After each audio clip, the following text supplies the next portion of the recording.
criticised and, to be honest, completely written off before today. How about that for a response? No, obviously criticised unfairly because the position in the table says that oh, we lost too many points. Even today, you know, like we can't be happy with the draw because we need points more than they need, to be honest. And obviously, I think it's a really good result. We could have even won the game at the end. But I think it's a fair result. I think both teams played a really good football, intense. Some good chances from both sides, but we can't be satisfied, to be honest. And I'm pretty upset because if we show this today here at Anfield against Liverpool, that is first in the league, that is being probably the outstanding team in the Premier League this season, why we can't do this every week? And it frustrates me. We can't do this every week, and it frustrates me for first because I think.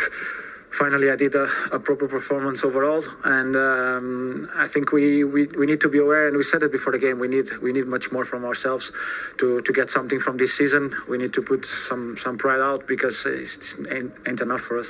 So, do you have an answer to your own question? Where has that been? Well, did anybody expect that level of performance from Manchester United? I'm not sure. Put that performance in context, Roy. Well, obviously a surprise to me. I said before the game, I just looked at the whole team. I looked at their performances recently, the lack of goals. You gave them no chance? Yeah, I did. So what was different? What Bruno just said there, they turned up. He said they showed a bit of passion. But obviously the argument to all of this stuff, and I don't want to take away from United today, is to do that in the other games. They've done it at City recently. You can't just pick and choose when you want to turn up for a game at Man United and have passion today, and it's typical questions asking a player after a match going, well, how come you can't do it week in, week out? He's just a player himself. But when you're a senior player, the key is to turn up for every game with that passion and that quality. They showed the quality today, and I don't think anyone would have predicted Man United probably certainly scoring 2 goals today and nearly won it at the end. Liverpool had their chances, of course they did, and I'll take my hat off to United today. They showed a bit of passion, lots of quality, a bit of fight, and they kind of showed what playing for Man United is all about. But the key is, obviously, they've got to back it up. They've got to back it up. And the next week, obviously, the Arsenal in the Cup next, they've got to turn up with the same attitude, the same level of performance, the same fighting spirit, and then you've got a chance of winning matches. Do you think they surprised Liverpool with their level today? Yes, but when I listened to Arne Slot's interview before the game, he said they've got the players and they've got the talent in the squad, but the performances haven't, garnered the results. And today, I think they've shown their true colours, maybe in terms of the manager's system and how they played it, and they showed a lot of fight, they showed a lot of composure on the ball, and that's been lacking in recent weeks, of course. So I think they performed to a level where the manager can be proud, the players can be proud of themselves to say, look, like Bruno said in his interview, this is what we can be. But in turn, you have to do that every single week. You can't pick and choose against the bigger teams. You say, okay, all eyes are on us today, lads. We're going to perform and give our best games. But when you're playing against the lesser teams, when you're expected to get the results and you're expected to create things, and they don't respect you, or you don't respect them as much, that's when you got to put those teams away. And United should come out with, I hope the message coming out from United over the next few days is also that, listen, we actually still have that belief. I know the manager spoke before the game about they're anxious and they're nervous, but the players have to come up with a message. We still believe we can turn in that type of performances. We have seen them before. The problem is they don't do it week in, week out. Far from it. They're very inconsistent. You should look at the league table and the goals against. It's so bad. It's unbelievable. But the players, you ask for honesty from your group of players, but I don't think this group of players are honest. Because if you're not putting in a performance week in, week out, there's something obviously amiss. But I think they have a chance in the next few days to also play it cool. Everyone will be criticising Liverpool now, but Liverpool also, no need to panic from Liverpool's point of view. It's another point, it's another game, and listen, they could have won it themselves. But United shouldn't get too excited as a Man United player coming to certain stadiums and getting results, like against Man City, 3 or 4 weeks ago, and also send that message going, listen, there's still a bit of trust amongst us that we can get results. Well, I suppose the first question United had to answer, could they get through the first half unscathed, which is what they did. Taking them opportunities, and obviously by pressing and good play. And we see here, Martinez obviously getting high up the pitch, and Bruno, we know Bruno's quality. Liverpool's defending it, they lack that little bit of intensity. Martinez, nice little side ball, and you're thinking, can you finish? Gary mentioned Giggs's, listen, brilliant finish, into the roof of the net. Trent's probably could have done better there, but Liverpool just lacked that intensity for these few seconds. You can't switch off. Look, They're just passive. They're all watching each other. Look at Bruno. Look at Trent. Make a tackle. Far too easy, but brilliant finish. And United, happy days. They couldn't believe it. Great reaction. Finish was outstanding, to be fair. I didn't like the Ryan Giggs shout though, because he only beat about 9 players for his goal. But I mean, it was a fantastic finish. To do that as a defender as well, like the power on it. Do you think that's what he's just concentrating on in this position? For sure, and I think when you got that time to think what you're going to do, it's almost like, oh, some players, Snapchat or whatever it may be, but the concentration he showed as a defender as well. I mean, I'm saying defenders can't score goals, but that's an absolutely top draw finish. Are you thinking if you hit through this flush, you're beating most keepers, whether they are world class or not? Yeah, I think the modern players, the power on the balls, I think if you do get great connection on like you did, it is very difficult to stop. But it sparked something in Liverpool as well. That lead for Manchester United, as joyous as it was for them in that moment, lasted just 7 minutes, Daniel. It sure did, yeah. And I think, in these moments, as Man United, you want to try and now gain a bit of control and calm yourselves down. But you see here, the ball from Callister is brilliant, and dissect is sliding in there. He's going up against his teammate. Ugarte's position in here, of course, but for Gakpo to chop dissect there in the box, he shouldn't be sliding in like that. But the finish, wow! I mean, the ability he showed here, but just this moment here where it's like you don't need to be sliding in. You should also know your mate. He's your national team teammate. So you're thinking, probably why he's desperate to stop his exactly that. Place. But the finish, wow. Yeah, I think we sometimes forget. Obviously, we finished a few years ago. The power now that these players have in this shot, it's just unstoppable. Just on that, if you're dissect in that position, what should you be doing rather than diving in like that? Because everyone said you shouldn't be doing it, but what should you actually do? Your mindset should be, obviously, you've got to try and stop the shot, but also thinking if you work with him at international level, know that he's capable of cutting back as well. So you've got to multitask. Don't just sell yourself, because it's still a hell of an angle. If you stop it, if he thinks you're going to shoot from there, you've got to say, you've got to beat my keeper from there. Yeah. But because he opens it up, obviously, and then it's game over, unless he's going to hit the target. I'm not a defender, right? But he's a right-footed winger playing on the left. I want to go on my right foot. That's where I want to go. If you show me line, I have to cross it. But if you give me the opportunity to cut inside, whole goal he should obviously want him shooting with his left from there and to go. You fancy beating our goalkeeper from there? No, but as soon as he cuts back in, he's in trouble. But United never got set properly when they cleared it from the first free kick. Smart finish from Gakpo, and a poor few minutes in truth for Matthias de Ligt, who's then penalised for a handball 10 minutes after that. Do you think it's just instinct to this position, Daniel? Yeah, it's a strange position for his arm to be in, which is obviously why the penalty was given. It seems like a reaction, almost like, he turns his back a little bit and his arm goes up. It's unfortunate for him, obviously, because he didn't mean to do it, but it happens. Your arms are going to go in places they shouldn't be, and in the box as a defender, it's important for you to not leave your arms in positions. Deemed to be in an unnatural position. I'm not sure. As soon as the referee obviously goes over, of course, the penalty. It's harsh, but it's the right decision. Yeah, it's tough on him. The penalty, we knew who was going to take it. It was just a matter of when he was going to get the ball in his hands. Of course. And the keeper got his hand to it as well. But the power of Mo is never in doubt, was it? Mo is that guy, man. He really is that goal guy. Against Manchester United. He's him. He's 31 goal involvements already this season. The celebration was quite something as well. It went on for about 3 minutes. Yeah, I know, but you got to lap it up, haven't you? He did that. On his face, man. Look at the smile on his face. He's just like, you know who I am. You know what I do. You know it's me again. It's amazing. We talk about him a lot, but there's not many players out in world football who can guarantee you the amount of goals and assists he gets. It's just there we go. Lap it up again. Just smile. Well, is he lapping it up because it's not going to last for too much longer, Daniel? I don't think so, man. I don't know. I just feel as if he's enjoying himself more than I've seen in the last few years, and I think he's just enjoying it. I think this is the moment where a bit over the top when he sits down, but we laugh. Yeah, that was a bit extra though. I can't ever lie. That was a little bit extra. It was amazing the contrast, actually, the silence before he stepped up to take the kick to the roar when that went in, and huge relief around Anfield. But another twist in the game, because the roar with 10 minutes to go came purely from the Manchester United section.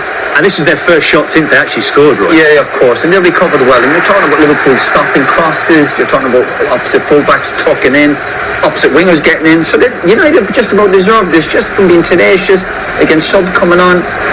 Robertson would be disappointed. They'd be disappointed with the cross there. I talk about intensity and just smelling danger. And Robertson just on his heels. But like all good wide players, coming in from the opposite side, does he hit it cleanly? Just enough connection on it. And again, nobody saw that. Do you think Ahmad's got something going on, Daniel? He sure A player that United can build around? Yeah, he's grown in confidence, and I think this is probably the first time where he feels like he's a Manchester United player, and he feels as if a manager trusts his abilities. And what difference does that make to you as a footballer? I think you get to play your game, and I don't think you doubt yourself when you're going on the pitch thinking, I could be coming off at 55 minutes here, so I've got to do everything in 45. And I think as a young player specifically, when you start getting games and you realise the manager's starting to trust you, then you start to realise, like, okay, I am supposed to be here. This is my moment. I can take shots when I want. I can dribble. And the players are trusting him too, which is good. And you can see that he feels like, okay, I'm the man now. I'm going to be playing next week. I have to perform though, and in the big games against Manchester City, he's shown up, and today against Liverpool, he's shown up again. Like all good players, he's affecting games. That's what good players do. You remember him after the game. You remember him doing something. And every time he plays now, he comes off the pitch. You go, listen, I like that. Yeah. There were still chances to win this game for either side. That was not the end of the action by any means. First, it was Liverpool striking out, trying to find another winning goal. You think, Daniel, that they had a sense they were going to win this? They did, and firstly, that was a fantastic challenge by Euro. Great challenge by the young defender. Good ability here. I thought he was going to cross this, but it was actually a shot, which was... You're confident he's shooting here? Yeah, for sure. Because when you see... I'm looking at it thinking, he should be cutting this back. You've got players open, but if you look at this, he's actually seen the keeper in the corner of his eyes thinking, I'm going to try a cheeky shot here. Is he going to gamble? He doesn't gamble. It was a good save from the goalkeeper.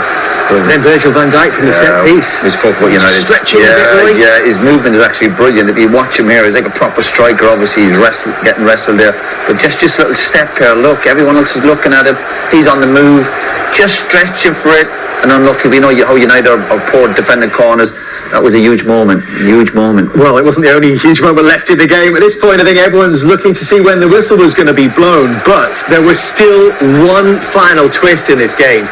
What a ball that turned out to be as well. We pretend he meant it. But Xerxes, he gets in his position. He ends up doing the right thing. Do you think he ever thought about shooting Xerxes in the first instance? I'm not sure. But if you look at the angle, I think the pass he ends up giving to Maguire. Tight, the offside. Maybe we give him the benefit of the doubt. Listen, his confidence wouldn't be sky high after getting taken off the other night. So what about the ball he plays into Maguire? Do you know what? I don't care. Daniel's saying you can give him a better pass. Listen, know your players. He's not going to give you his confidence is sky high. What do you mean by it, Daniel? Just don't bobble it into him.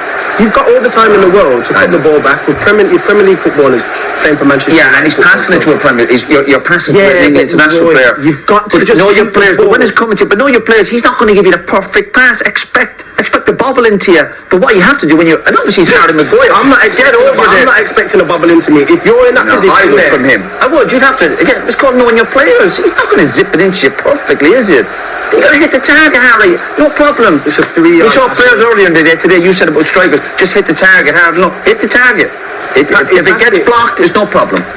Fair enough. We saw Ipswich in the first game. No, because he passed it as if he was cutting back like he was going to shoot, and it's like you're a player who can just simply keep the ball on the ground. And it's a goal. He's not that good. But his confidence is not that high. Confidence has got very shot.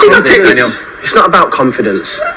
We're talking about an international football player. I'm not piling onto Xerxes here saying, look, you're miles off it. If that ball came to you, would you fancy your chances hitting the target?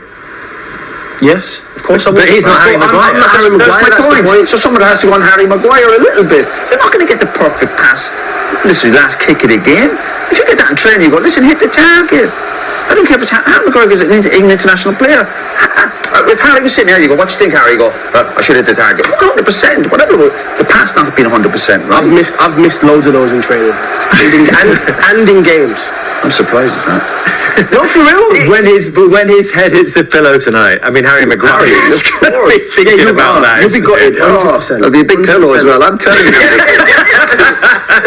Harry's done well. I don't want to be knocking him. You're going, listen, and it's easy when you're sitting up there watching it. But what you'd say to him is, get over it and hit the target. And Harry's scored goals before. Side volley. Yeah, that's not too hard on Harry. Hit the target. If anything, you go side volley. He went side foot. But we're talking about defenders. That's why I said. So was I right? No. We got there. I'm saying Martinez on the other side. If that falls to Martinez, maybe it's a goal. What a moment at the end of a sensational second half here at Anfield. Let's get some Liverpool reaction now. Alexis McAllister with Patrick Davison. Well, Alexis, when you're as good as you guys are and you drop points, obviously disappointing. How did you see the game itself and the performance? Yeah, the result is not good enough. The performance wasn't as good as we wanted. But yeah, at the end it was a fair result. I think we didn't play as we wanted. We conceded too many chances. We had our opportunities to score more goals, but that's football, and I think it's a fair result. Why was the performance not quite as you wanted, do you think? I don't know. I think the effort was there, the mentality was there because we came back. But when you are winning 2-1, 75 minutes, you have to defend better, and we didn't do it. So yeah, have to think about it, improve the things that we did wrong, and move on. It was almost like it took to go 1-0 down to really spark you to your best level. Would you agree? Yeah, and I think it happened many times to us. I think we started games where we are losing, and after that we react. So that's not what we want. So that's why I say that these are the things that we have to think about it and improve. But at the end, it's football. As I said, the effort was there, the mentality is there. So we are not worried at all. I wonder if the noise around the match today was quite difficult to deal with. There was a lot of, Liverpool won't just win; they'll win big. And for a player, it's not a great mindset to be in, is it? I'm sure you were, to be honest. Yeah, I mean, it doesn't bother me. I think that's the way football is. That's the way the show is. That's as I say, it's the show. We don't think about it. We just try to do our job, to win games. And as I said, today it wasn't our best day, so that's why we couldn't win. All that we've seen. Yeah, especially because they got a big chance just before the end. We also feel a bit relieved, but that might not be the story of the game, in my opinion. I think over the whole course of the game, we created much more chances than them. But being 1-0 down, then 2-1 up, and conceding such a big chance just before the end, also feels that maybe a point is something to take. But I think if I look it back tomorrow, I think I would have hoped for more. What did you make of the performance up until 1-0 down? Because it almost felt like that sparked you into if I can say, a proper Liverpool performance.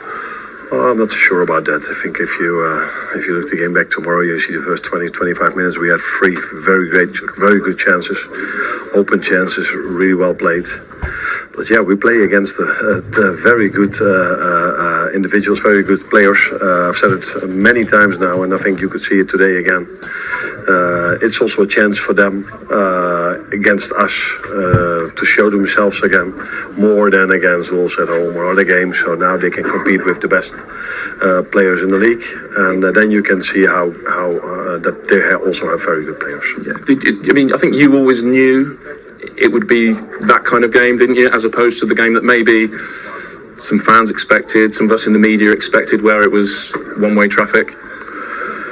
Yeah, I do think we had a lot of ball possession, but the game was played mostly on their half. I think in the end, in the last 15 minutes, you could see how well they could play if they play, because in the first 70-75 they only hit the ball long with Onana.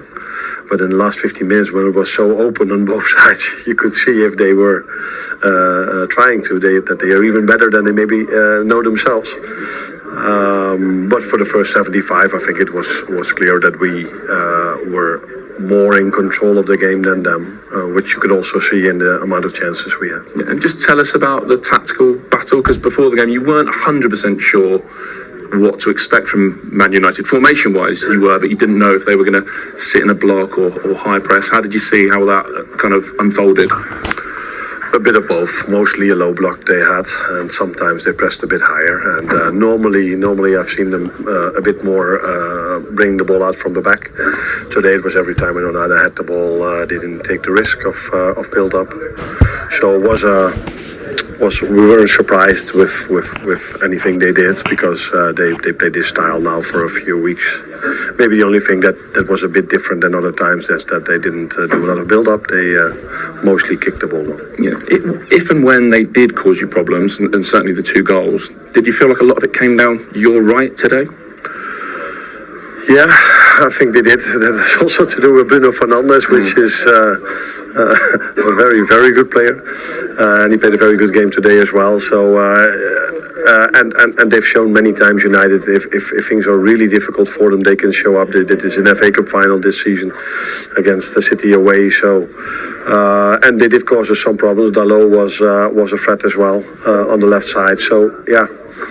We are talking about 2 starters of the Portugal national team, and that's why it's not always easy to prevent them from getting in dangerous situations, which happened a few times today, and unfortunately that led to 2 goals. Yeah. It did look like an unusually difficult afternoon for Trent, though. Do you think? I mean, there's been noise, a lot of it coming from us around him all season. Do you think that distraction finally got the better of him today? No, I don't think so. I think Trent has played mostly very good games for this club, and there probably have been games that he wasn't on his best. Today wasn't his best game, but that probably had to do with them as well. Especially in the first half, sometimes Ryan wasn't close enough to him, so he was sometimes in a 2v1 situation as well.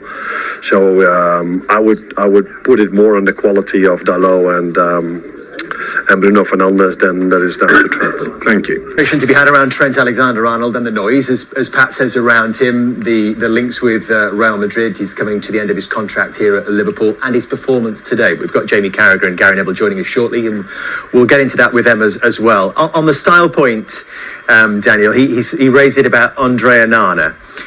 He said it was a low block from Manchester United today, and unlike usual, Onana went long most of the time. We just checked it. 80% of Onana's passes were long today, compared to the season average of 38. Does that tell a story? Well, I don't know. I think all in all, regardless of the stats and whatever we want to look at, I think Man United showed up today, and that's the biggest story. But do you think Liverpool didn't show up? I don't think they didn't play to their level. I wouldn't say they didn't show up, because I think they showed fight when they went 1-0 down. So in turn, you can say, yes, they didn't perform. But like the manager said in the interview just then, if they take one of those first 3 chances in the first 20 minutes, could have been a very different result. And Man United then have to show fight. And I don't know if they would have had that fight in them. But when you go 1-0 up, it becomes a very different game, and you have a different level of confidence. Yeah, but if United certainly learned from earlier in the season. They won't want to take them chances where Liverpool were pressing them high up the pitch at Old Trafford and won it, and punished them on a number of occasions. So that's credit to United. You're not going to play into Liverpool's hands by playing up and taking silly chances. So I think that was just good tactical play. And if Liverpool are frustrated with that, then so be it. It's up to them to figure it out. But that's just a case of Man United coming here, confidence low. They can't win a game. They got punished heavily earlier in the season by Liverpool by trying to play up, trying to be too clever. So why the hell would they do that again today? They wouldn't. They obviously learned from it and thought, listen, we're not going to take any chances. We go a bit longer. And there's nothing wrong with that. Might Liverpool actually reflect that was an important point in the end, a point gained? Maybe, but I think that I'm not going to credit they deserve versus saying it's about Liverpool, because they just performed really well. I think actually Liverpool should go the other way and be really upbeat about it. Whatever with expectations before the game, we thought United would obviously probably get well beaten, but United came here last year and got a result. So this idea, you look where the league table is, and the way Liverpool played okay today. Yeah. They were okay, they had chances, the managers had a good chance, but they could have lost it at the end. When you're trying to win league titles, you're obviously going to have your disappointments. You're going to have your days where you turn up and you go, we expect to win here today, and it doesn't happen. That's the whole idea of it, dropping points. Arsenal probably were disappointed last night. Look where Man City are. Yeah. Chelsea, teams will drop points. But I think the key for Liverpool today was getting something out of the game. Don't lose the game. Just take the pluses. United at some stage were going to produce a performance. It happened to be today. But if I was Liverpool and they're in their camp with their manager, their senior players, the message tonight when they're all doing their media stuff is, hey, we'll take it. We'll take a point. It's another game. We'll move on. You look at the league table, what a position they're to be in. The points clear, the goal difference, their attacking players on form. Disappointed a little bit today, but be upbeat about it. The bigger picture, it's another point, the less game. I think it's been not a bad weekend for Liverpool. Well, there's the voice of Victor. We're going to see Arne Slot and what he's going to bring now. You know, how he's going to get his players firing. Of course, Forest have been very well conceded, you know, very little goals too. And they create so many chances on the counter-attack, and Brentford have players who can hurt you as well. So these two games, although when you look at them on paper, you see the names of the teams, you don't see Chelsea, Man City, all these, you're thinking, Forest, Brentford, yeah, sure, you should get a result. But these are two games where the potential banana skins, mate. So if you're in that Mario Kart, you've got to try and weave and beave and make sure you don't, you know what I mean? It's the truth. Yeah, obviously there's challenges ahead from, but that's, again, no one gives you a league title. But is there just a little bit of encouragement for Arsenal tonight? Oh, there They will be dropped from points other teams, yesterday. especially the couple of goals they've given up. And even over the last month, Fulham came out, got 2, they conceded 3 at Spurs. I'm going back a bit further at Newcastle. So they've had their moments where you look, defensively, you do look a little bit sloppy, but they've got that many goals to them. And we asked the question at the start of the season, if you'd offer this to Liverpool, what a position to be in. And look at all the other teams near the top. You'd want to be in Liverpool's camp. And they've still got a game in hand on the rest.